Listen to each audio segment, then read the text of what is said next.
What is up, everybody? Hello, and welcome to the Roundup Live. We got the Inside Gaming crew here, and we have some juicy news for you to bring you hot live right here on Twitch. But YouTube was good. We see you, baby. How you doing? We got some cool stuff today. I guess I'll kick it off because it is, in fact, Gamescom week. So that's been pretty big. We talked about it in stream this week, and I've been talking about my personal channels about what to get. So I figured we'd give you a nice little update, or at least some of the highlights of what's going on if you haven't been able to follow them, or maybe you're a little overwhelmed because, like, Gamescom did the thing. Like, they have been giving you games. Like, I feel like that's what you want from Gamescom. Am I wrong? Imagine if they did it. It's big. It's big. They're handing out games left and right. They're like Oprah throwing out games. And you get a game, and you get a game. Everybody gets a game. No, but for real, there's been tons of announcements and trailers going on. So I'm going to just run through some stuff that was announced during the opening ceremonies, is what I'm calling them, even though they have official name, Opening Night Live, as well as things that you're going to expect to see throughout the week if you're there, or if you're on the internet, keep your eyes peeled. Up first was FGC staying really hype with some new trailers from Mortal Kombat and Tekken, introducing more characters to their roster, which I am super excited about. Sindel is coming back.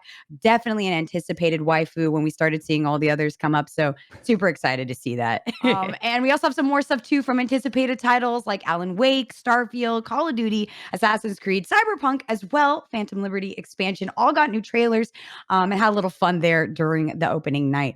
But the cool things that caught my eye were a lot of these titles that have been in the works for a while. And we're starting to get to see a lot more of them. So we got to see more of the first Descendant, which is a looter shooter, kind of like Warframe.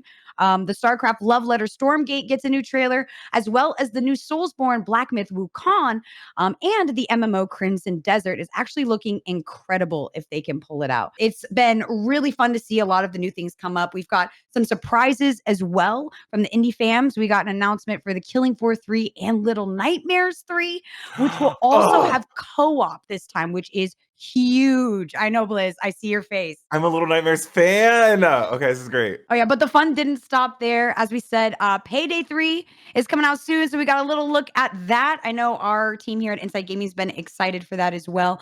And then the cool ones that stood out to me were Hoyoverse. Their new footage that was released from Zenless Zone Zero is a new action RPG that looks super fun.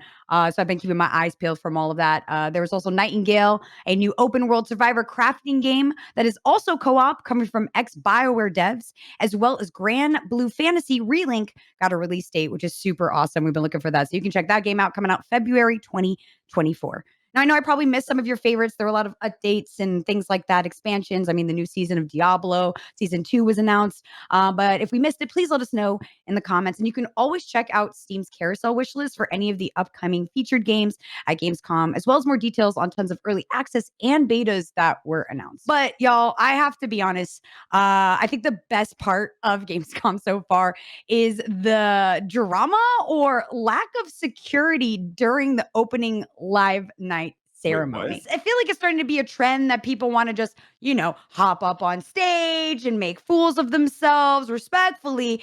And sure enough, that is actually what happened. A man jumped up on stage at the Gamescom opening night live claiming Bill Clinton wants GTA 6. I you not. Wait. I mean, everyone knows that Bill Clinton is a Rockstar fan, so it makes sense. I mean, I could see that being true. I don't know. I just, why is there no security at these things? Why does this keep happening? This happened before. I'm pretty sure at the Game Awards. So the poor Jeff over here, you got to be annoyed at this point. Get the man some security. Put up some barriers. What's going on? I feel like that's the basis, is making sure the people on stage are protected at least. Like, oh my God. You might want to put like station security at any stairs leading up to the main stage is all I'm saying. I mean, listen, I get it. GTA 6 is very, very anticipated from a lot of people in the community, but like these performances and these shows are pretty important and a lot of work goes into them. So maybe consider not interrupting it. How about you just stay at home, go on chat, and you can chime in there with a bunch of L's or W's, depending on how you feel. Of course, more announcements are to come throughout the event this week, so we'll be sure to keep you updated on any major news that develops. So have a good Gamescom and be sure to be on the interwebs, and Inside Gaming's got you covered for any new news. Heck yeah. Thank you, BK, for that amazing story. Hi, y'all. Before we start my story, I have a question for BK and Jack. BK, Jack, have you ever wanted to play video games outside? That sounds familiar. Sounds I feel familiar. like did we do this before? Are you just reading a script from last Roundup Usual Live? Tuesdays. So I told you about a console last stream or last Projector. Roundup. It was a projector that had console stuff in it. Yeah. I'm going to tell you about the world of handheld gaming. It really does seem like right now companies are getting into handheld gaming again. You got the Switch, you got the Steam Deck, you got the projector I talked about last stream. But a lot of people are trying to give Nintendo a run for their money, and I get it. They had a monopoly for a bit, so take their money, please and thank you. But yesterday, Jack and BK, Sony brought us the PlayStation Portal, and it's not the device that you think. This is not a Switch. I want to be very clear. But originally it was called Project Q, but I guess the name change. I guess Portal makes a better name than PlayStation Project Q. But the Portal streams games from your PS5 through remote play. So this isn't your run-of-the-mill solo console like the Switch, but it is an adaptive way to continue playing your games if you need to run and take a shit or be in a place in the house that isn't in front of your TV, so like your bed. But I would probably use this if I was playing like Ratchet and Clank on the PS5 and I really needed to take a shit. I could just connect my controller, be on the toilet, and just continue my gaming experience. On the toilet. On the toilet, just to be clear. So it's been over a decade since Sony has come out with a handheld of any kind. I mean, we all remember the PlayStation Vita and how amazing it did in sales and marketing, and it definitely wasn't crying right now. Definitely not a shit show, and it totally sold super well. But you also remember the PSP, the PlayStation Portable, and how successful that was. It was very iconic for its time. So this is kind of, I don't want to say paying homage to that, but it's kind of similar to it. So the system features adaptive triggers and haptic feedback, very similar to their PlayStation DualSense controller. So if you have a DualSense, you know what it's like. It contains an 8-inch LCD screen that reaches up to 1080p and 60 FPS. But the Wi-Fi needs to be strong enough for these things, and be very clear. That's why you can't really take it outside. Me and Jack talked about this earlier. He was like, yeah, we can take it outside. No, you cannot take it outside unless you have Wi-Fi, or use a hotspot on your iPhone or something. But I even don't think that's going to be strong enough. So then this is nothing like any of the previous handhelds that PlayStation has ever made before, or any other handheld that any other company has made before. Yeah, this is literally, it just seems like it's like a streaming device from your PlayStation to that device, but you still have to be within the local Wi-Fi network for it. Well, I feel like you can already do it on your phone.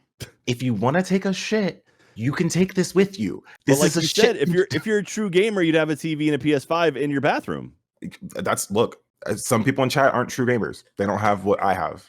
So, or get a Samsung fridge. There you go. How about that? I'm just saying, you can just get like a Logitech Cloud or like. Look, I'm not trying to compare. Or use your phone. You could literally use your phone, use the Apple whatever cloud service thingy, and then get some awesome wherever you want slidable controllers.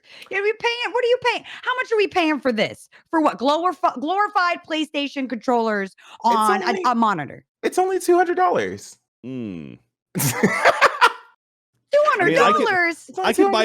I could buy a series of mirrors that could reflect my TV to my bathroom, and I could just do that. Look, I'm just here to tell you what's on the device. Anyways, this is your responsibility, Blizz. You did this. I don't work for Sony. Anyways, the Portal also comes with a 3.5 millimeter audio jack for wired audio, but please bear with me on this one. It's not Bluetooth, but it uses something called PlayStation Link. If you don't know what that is, it's basically their newest like headphone set, like the Pulse headphones. What's really cool about the Pulse devices, though, you can connect to any device with PlayStation Link, like your PS5 or like your computer or anything like that, while also being connected to your mobile device. So you could be playing, I'm going to use Ratchet and Clank again. You could be playing Ratchet and Clank, and BK could call me on the phone and I'd be like, oh, hey, what's up? Just a click of a button and it switches on over, which is really cool. So it's priced at $200. It's pretty reasonable, especially for not being a standalone console. This could be the only new device that PlayStation is coming out with this year, but folks are hearing rumors that there might also be coming out with a slimmer version of the PS5, which would be nice because it's kind of a clunky machine, in my opinion. I just want to point out, a brand new Nintendo Switch is $299. So, And what the hell is this Project Q? Whatever. It's nothing. It's Portal now. Thank you. It's Portal. Sorry. PlayStation Portal. It is a portal. It's not a handheld. It's a portal. It's an app. It's a portal. Yeah. But yeah, chat. I'm curious, and YouTube comments, I'm curious on if you plan on buying this new device and what you plan on doing with it, and if you're going to take it to the bathroom. That one feels a bit tough for me. I don't think I could justify having to spend $400 on a PlayStation 5 and then another $200 on a device that I could play that PlayStation 5 within the walls of my house. Anyway, what are you going to do when you have to take a shit in the middle of your Ratchet and Clank game? I mean, like, check Reddit, check Twitter.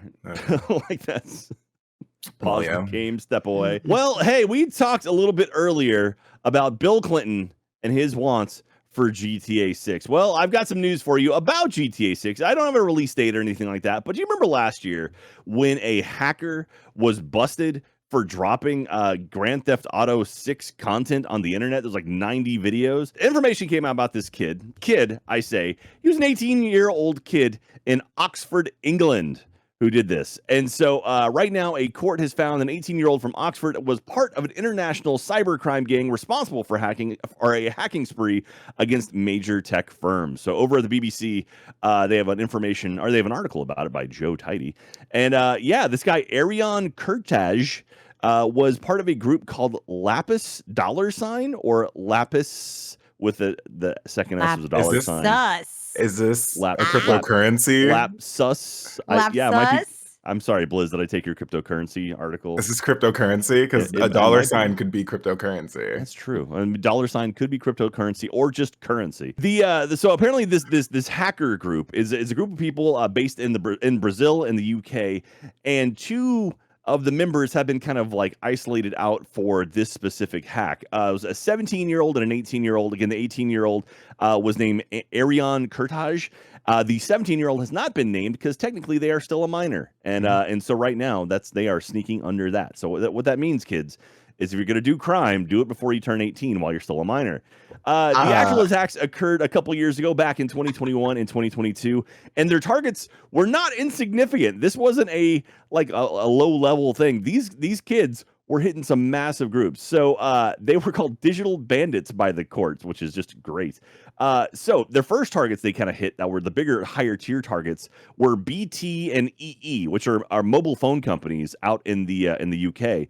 And they basically put a ransom out and said, hey, we want a bunch of money for this. They were busted. They got caught. And they were just released. They weren't actually put in jail or anything like that, again, because they were children. After that, they're like, hey, we don't have to go to jail. Let's do it again. This time they broke into NVIDIA. That's right. They actually used some old school hacking techniques where they would call up people and say like, oh, I lost my information. Can you give me access to these accounts? Using social engineering techniques, they were able to acquire information that was getting them access into the stuff. And then they busted into NVIDIA's information and went absolutely bonkers there. And they were arrested again for that last year. So both these guys were arrested in March of last year. So the kid who was 18, who was basically held this time, the 17-year-old got off and he was just said to go home. The 18-year-old, he was threatened by some people, and so they put him in a hotel for his own protection. In that hotel, he used a Fire Stick to access the internet. An Amazon Fire Stick, he connected it to his TV to get internet access to cloud tools to then use to hack into stuff.